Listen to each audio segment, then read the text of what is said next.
સુરતમાં છેલ્લા 3 દિવસથી મેઘમહેર યથાવત છે અને આજે 19 સપ્ટેમ્બરના વિવિધ ભાગોમાં શહેરના વિસ્તારોમાં ધોધમાર વરસાદ વરસ્યો હતો અને લિંબાયત વિસ્તારમાં તો જેમ આબ ફાટ્યો હોય તેવી સ્થિતિ સર્જાઈ હતી।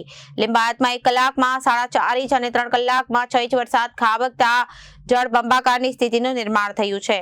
શહેરના રાજુનગર પોલીસ ચોકીના સામે આવેલા આશાનગરમાં લોકોના ઘરોમાં પાણી ઘૂસી ગયા છે।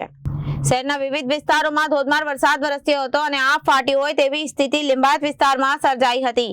1 કલાકમાં 4.5 ઇંચ અને 3 કલાકમાં 6 ઇંચ વરસાદ ખાબકતા જળબંબાકારની સ્થિતિનું નિર્માણ થયું હતું। શહેરના રાજુનગર પોલીસ ચોકીની સામે આવેલા આશાનગરમાં લોકોના ઘરોમાં પાણી ઘૂસી ગયા હતા। અનેક વિસ્તારોમાં ગોઠણસમાં પાણી ભરાઈ ગયા હતા। અન્ય વિસ્તારોમાં પણ 1 ઇંચથી 2 ઇંચ સુધીનો વરસાદ પડ્યો હતો। ડુમસ તરફ વરસાદનો એક છાંટો પણ પડ્યો ન હતો। હવામાન વિભાગે આજે સુરત સહિત સમગ્ર દક્ષિણ ગુજરાતમાં વરસાદની આગાહી કરી હતી, જે મુજબ શહેરમાં મેઘમહેર જોવા મળી। અત્રે ઉલ્લેખનીય છે કે છેલ્લા કેટલાક દિવસોથી પડી રહેલા વરસાદથી લોકોને ગરમી અને બફારામાંથી રાહત મળી, પરંતુ કામ અર્થે ઘરની બહાર નીકળેલા લોકોને અચાનક આવેલા વરસાદથી હાલાકીનો સામનો કરવો પડ્યો હતો। સવારના બફારા અને ઉકળાટ બાદ બપોરે અચાનક વાતાવરણમાં પલટો આવ્યો હતો। ભારે વરસાદને પગલે શહેરના પીપલોદ, અઠવાગ, ડુમસ, વરાછા અને સિટી લાઇટ જેવા વિસ્તારોમાં વરસાદ નોંધાયો હતો।